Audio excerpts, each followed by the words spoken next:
A economia é a base do nosso mercadão financeiro e também da nossa vida. Nada que você faça escapa aos olhos da economia.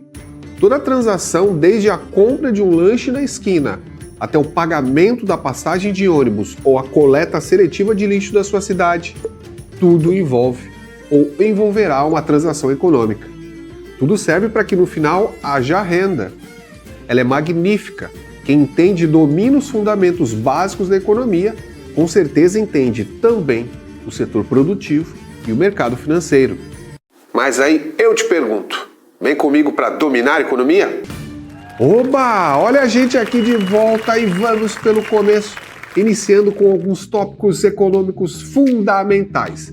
E o primeiro deles é o conceito de fatores de produção. Fatores são recursos indispensáveis na produção de um bem ou de um serviço. Sem eles nada se produz e não há renda. E eu nem sei se você sabe, mas tradicionalmente são 3 os fatores de produção: terra, capital e trabalho. Quando eu falo de terra, eu estou falando de todos os recursos naturais da economia. Nisso, por exemplo, o Brasil é muito mais abastado e com muitas possibilidades. Isso porque os recursos naturais geram alimentos, água e também ditam o rumo do clima. Países que são escassos nesse quesito, eles precisam arrumar outras soluções e quando conseguem, já aqueles que não têm nada a oferecer em troca padecem de pobreza e fome, como é o caso de muitos países no continente africano. O nosso próximo fator de produção, o capital, ele se refere aos bens de produção de uma economia, o que nós chamamos então de bens de capital. São as máquinas, os equipamentos, as instalações, ferramentas, meios de transporte e até o capital monetário, a grana. E olha só, quem tem capital já sai na frente. O Japão, por exemplo, é muito escasso em recursos naturais, só que a sua tecnologia é tão avançada, que ele supre as suas necessidades desse fator, trocando bens que envolvem muita tecnologia, porque esse é o seu forte. Eles compram o nosso minério e fabricam carros e computadores que nós compramos depois. Olha que coisa! Por último, temos o trabalho, que são todas as faculdades físicas e intelectuais empregadas na produção, o que você pode chamar também de recursos humanos. Também sem isso, nada se produz. Quanto a esse fator em especial, nós temos a produtividade, que você vai ouvir falar muito.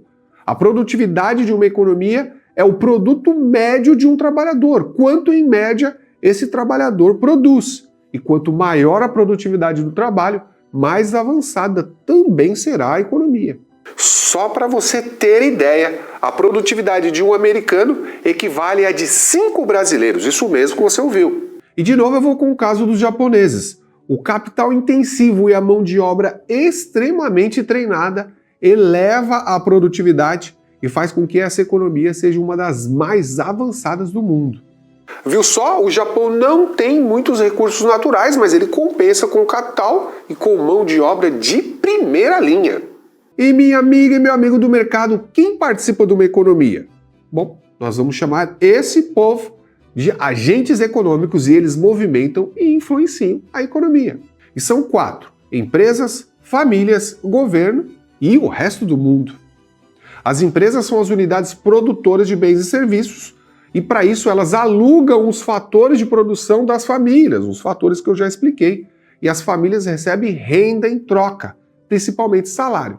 E eu acho que você já faz ideia, né? Para as empresas o que interessa é maximizar o lucro.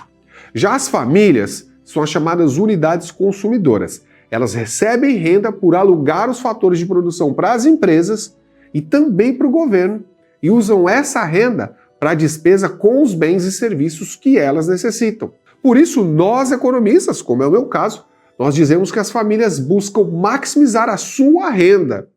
Igualzinho a sua mãe quando leva R$1.000 lá no mercado e quer comprar o máximo possível de produtos. E nós também temos a administração pública, que nós chamamos de governo. E é o governo quem proporciona serviços públicos às famílias e às empresas por meio do recolhimento dos tributos. Mas o governo também utiliza os fatores de produção e pode ter inclusive empresas. É só você lembrar da Petrobras, por exemplo. Já o resto do mundo, que é um nome até meio estranho, né?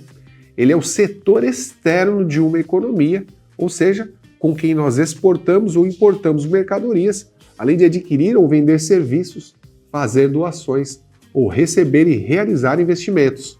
Só identificando esses agentes, você já vai tendo uma boa ideia sobre o funcionamento de uma economia. E aí você já está pronta ou pronto para outro conceito-chave: os setores que uma economia possui. E eles são três: o primário, o secundário e o terciário. O setor primário é composto pela agricultura, pecuária, pesca e extração vegetal, e ele é bem menos intenso em tecnologia, mas carrega algumas economias nas costas, como por exemplo a nossa. E aqui o agro é pop, sim. Já o setor secundário engloba a indústria de transformação, a energia, o saneamento e a construção, além da indústria extrativa. Ele precisa de muito capital e de muita tecnologia para funcionar. Alemanha, Japão e Estados Unidos são muito avançados nesse setor. Por último, nós temos o setor terciário, e esse cara engloba tudo que está relacionado aos serviços, como comércio, alojamento, alimentação, transportes, comunicação, serviços financeiros e imobiliários e a administração pública, além de qualquer outro tipo de serviço que eu não disse aqui. Aqui a tecnologia também é muito importante e avança a cada dia. E só para você ter ideia, esse setor já engloba 75% de tudo o que a economia brasileira produz. E nós vamos só esquentando, minha amiga, meu amigo, do nosso Mercadão Financeiro, porque agora nós vamos continuar, vamos seguindo pelos conceitos básicos da economia, só que agora com outro conceito importante, o de ciclos econômicos. Toda economia apresenta uma série de flutuações em suas atividades no decorrer do tempo. Alguns períodos determinados nós podemos chamar de ciclos. Os ciclos podem ser de contração ou de expansão. Dá só uma olhada comigo aí na tela. Veja aí que no início do gráfico, o período de expansão de uma economia chega a um pico, quando ele é interrompido pelo início de uma primeira contração. E é quando a economia entra em recessão, com queda na atividade econômica e aumento do desemprego. O pior momento da recessão no gráfico é chamado de fundo ou de vale. E aí o que acontece? O governo precisa agir para que a economia comece a se recuperar, entrando na chamada fase de expansão. Você pode ver aí que a expansão chega a um momento de prosperidade, em que o início de novas condições negativas afundará a economia em uma nova contração. E esses ciclos vão se repetindo várias e várias vezes durante o tempo.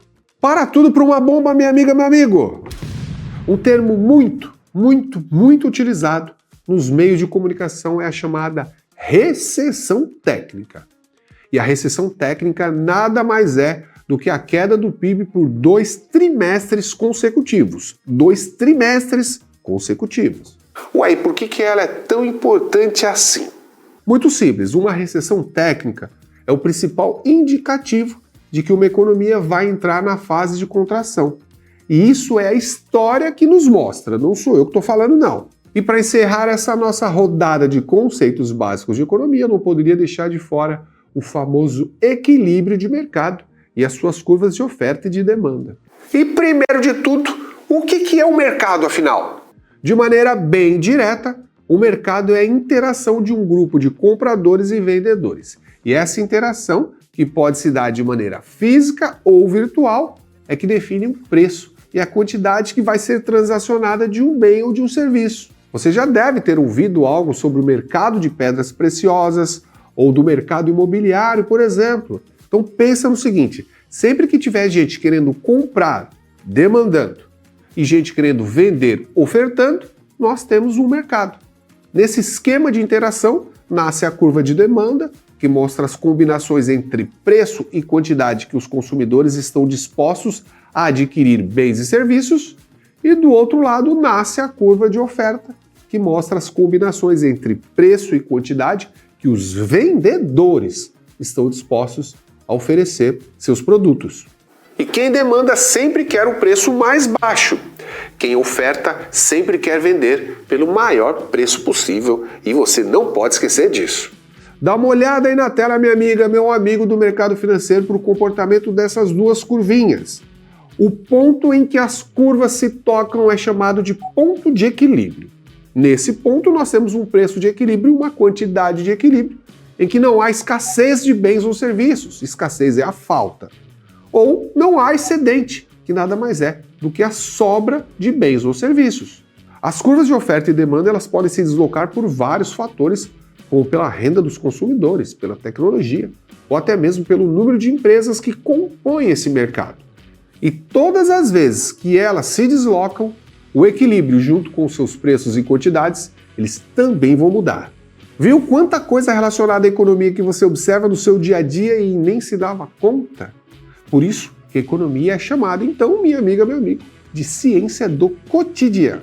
Eu quero que você continue comigo para muito mais conteúdo sobre economia. E esse não é um assunto importante só para você ser aprovada ou aprovado em qualquer exame, em qualquer prova. Todo profissional do mercado financeiro precisa dominar a economia para poder entregar o máximo ao seu cliente em qualquer situação. Então nem pense em dar um stop nesta plataforma aqui, hein? Um abraço, te vejo na próxima.